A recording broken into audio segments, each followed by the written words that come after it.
Thanks for your comments. I'm sure 99.9% of you, echo that sentiment. It's extremely frustrating on a lot of levels in North Natomas to see the priority not be this. When to all of you, to all of us, it is the priority, and sometimes it doesn't seem like it is. I'm going to ask that if you want, sure you can. But then we'll move on to the home invasions and robberies, and if you want to, some of these guys said they'd stay after and talk too. First of all, I don't think that an arena is on anybody's priority list right now except the NBA and the Maloofs and members of the Kings and the Monarchs.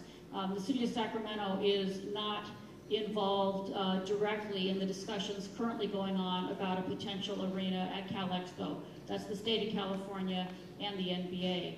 And I don't think anyone on the council would ever put that arena or any arena above public safety and above taking care of people's individual homes and their persons.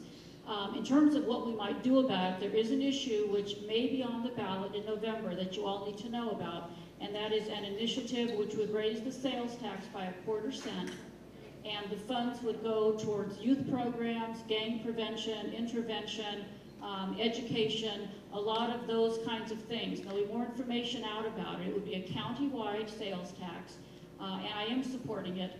We're in the process of trying to work out the details of what it might be and what it might cover.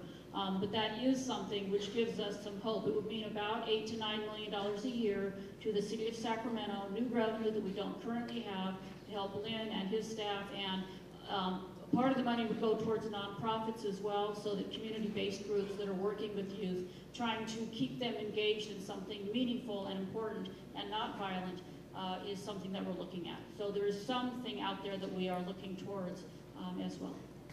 Thanks, Heather. Okay, yeah. Can I just say something, please? I wish you would stop distinguishing North Natomas from South Natomas. I'm looking at this sheet.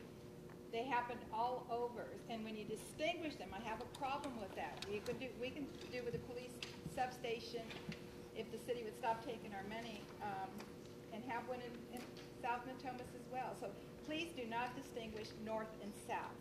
Okay, Rosa's point is, and just in case you didn't hear it because it's a good point, her point is to keep North and South Natomas united. And I think this meeting actually is a really good representation of that. We tried very, very, very hard to get as much of North and South represented as we possibly could, but it's a good point, and we should keep that on the forefront. Yeah. Question to you, Captain. The two invasions that were assaulted, was it because the victims fought back? Her question is why the two assaults? Both the assaults and the home invasion and the two assaults and the robberies, the street robberies, no, they did not fight back either time. They just assaulted them for really no reason. Real or whatnot. I mean, because, somebody try to come and attack you, it's in a whole other mode that you go into. I have no idea whether the guns were real or not. It's quite possible some of them were fake, but I would advise you anytime somebody sticks a gun in your face, assume it's real. Sometimes you don't want to bring a fake gun to a real gunfight. So. All right. Yeah. And there was a trend. People say there's no trend in North Natomas, but just within 6 months ago, there was a guy shooting people in my neighborhood. They were coming in their garage, and they never caught that guy, I don't think. Is there a trend happening of more of these seemingly small-time criminals with guns? Is there like a sting where they go undercover to get drugs out of high school, where you have someone that looks like a young person trying to buy drugs? Do you do anything like that now, like a young person, an officer who looks young, looking to buy guns to get them off the street? It looks like there's a trend here, more of these shootings, kids with guns. What are you guys doing about that?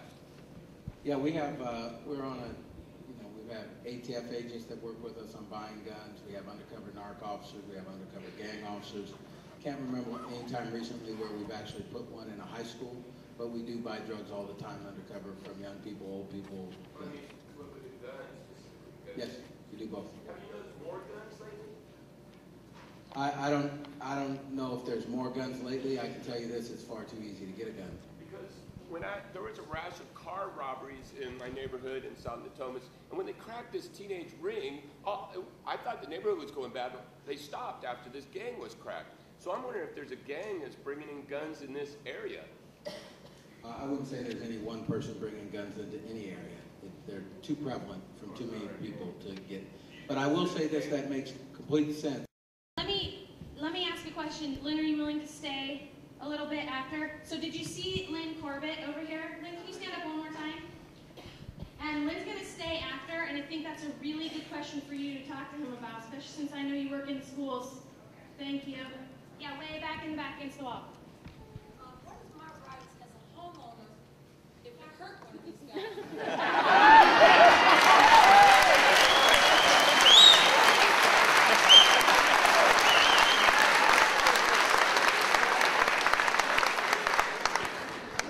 The chief said he's surprised that question took so long. Sorry,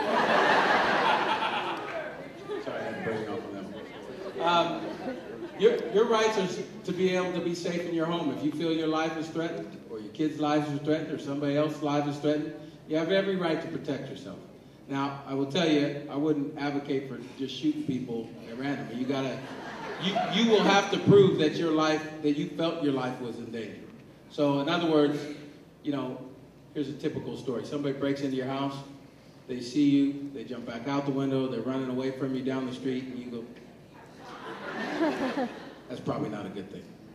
But if they're in your house trying to rob you and you feel fear for your life, you're good to go for what you know. Let me give it to you over here. Yes, ma'am. As a woman that doesn't want to carry a gun, and I also don't know self-defense, what is the best thing if I go to a store? Should I carry a whistle? What helps a woman today if I just want to go to a store, other than I don't want to carry a gun? So her question is, as a woman who doesn't know self-defense or doesn't want to carry a gun, what are her options? Have that lady in the back of the room.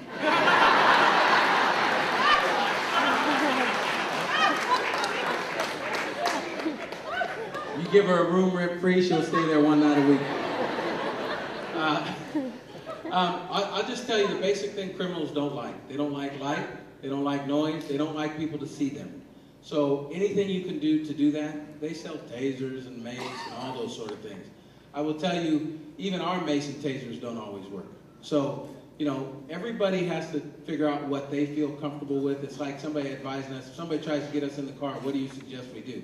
It's very hard for me to tell you that. It's a decision you have to make at the time. I'll just say on that route, it's usually not a good thing to get back in the car. Usually, but not every time. So I would just say whistles are good, mace is good. All those things are good, but it has to be something you feel comfortable with. And for things like walking around, it's good to walk with friends. If you're going to go walking, go walk with your neighbor, walk with your husband, whatever that may be. Criminals aren't out there, which is unusual about these guys because they're doing it in the middle of the day. They're not out there to get caught. They don't, even though sometimes it's hard to believe based on what they do. Sometimes they act like they want to get caught. Also, I talked to one of the ladies who was a victim today, and she told me that the difference between last week and this week for her is that she's noticing everything. And so I think sometimes, just a meeting like this can help you go, all right, I'm going to look for the cars I don't recognize and that kind of thing, so maybe just being more aware. There was a question in here I promised I'd get. Yeah, you need a license or permit to carry a handgun to protect yourself inside of your house.